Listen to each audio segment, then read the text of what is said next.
Greetings, people. I come in peace. Well. Gervonta Tank Davis. He said he's mad at Turki Al-Sheikh because he didn't send him 2 Ferraris before entering into negotiations. Does he realise how revealing his comments were? He sounded like a petulant child talking to his guilt-ridden parents.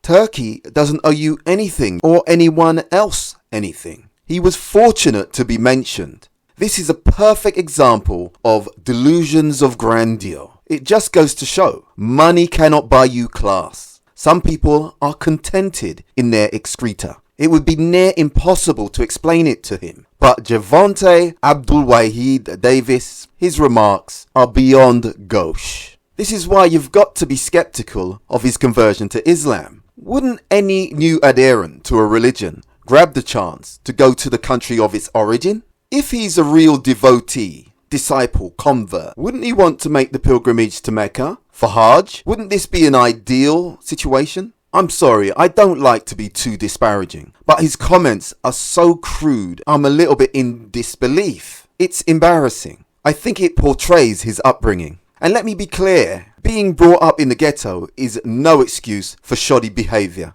Some of the most polite, sensitive, knowledgeable, generous and resourceful people I've ever met are from the American ghettos. I'm glad so many American commentators are just as shocked and embarrassed for him.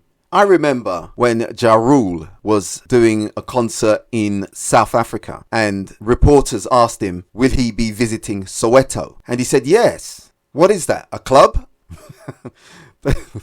Oh dear. Yes, he thought Soweto was a nightclub. This tops that for ignorance to me. You gotta have some sort of general knowledge. Anyway, when you take into consideration the criticisms levied at Al Heyman, the PBC, Floyd about payment issues, particularly by Wilder, Broner and others, I wouldn't be surprised if Gervonta Tank Davis got paid piecemeal, partially, irregularly, like an allowance, and then kept sweet with a $300,000 or $400,000 Lamborghini or Rolls instead of getting his full payment on time. I have a feeling a lot of those boxers are getting ripped off and being taken advantage of. They're kept ignorant. It suits their handlers for them to be illogical and dumbed down. Many of their handlers seem to have a conflict of interest and are not doing their best for their clients. From Wilder turning down 120 million to Ortiz advised not to take a $7 million offer to fight AJ with a rematch clause for more money if he won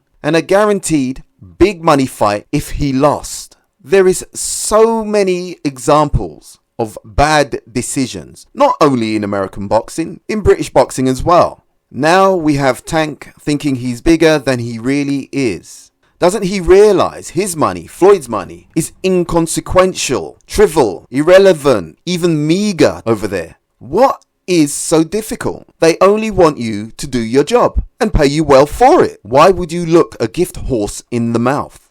I noticed in Turkey's interview that when Floyd Mayweather's name was brought up, he just said no. I can't remember in what conjunction it was with, for a fight, or was he his favourite boxer. He just said no and cut the conversation.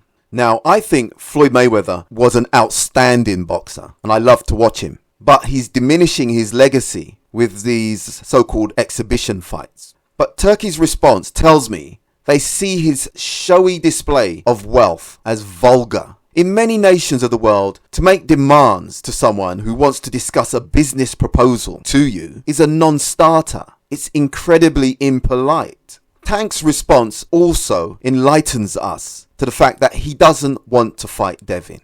If you are scared to fight Devin, negotiate appropriately for another fight. I don't blame him for not fighting Devin. To me, it would be a mismatch. Devin is too big and his style is tailor-made to take advantage of Tank's diminutive stature. I don't fancy his chances against Shakur either. But there's some meaningful fights out there. Teofimo Lopez, Lomachenko. I think Tank is a talented boxer. But like a lot of the PBC, they get stale. They are wasted. I think it would be prudent for some of their boxers to find other promoters. They are stagnating in the pond called the PBC. They seem to have an unhealthy loyalty to Al Heyman, who doesn't seem to be doing them any favours or any good. They need to grow up. Seek management that are not conflicted. It's like a cult. He's like a prosperity preacher, saying all the right things and then picking your pocket when you're not looking, or when you are looking. Anyway, I just needed to get that off my chest. Thanks for listening, and remember, choose life.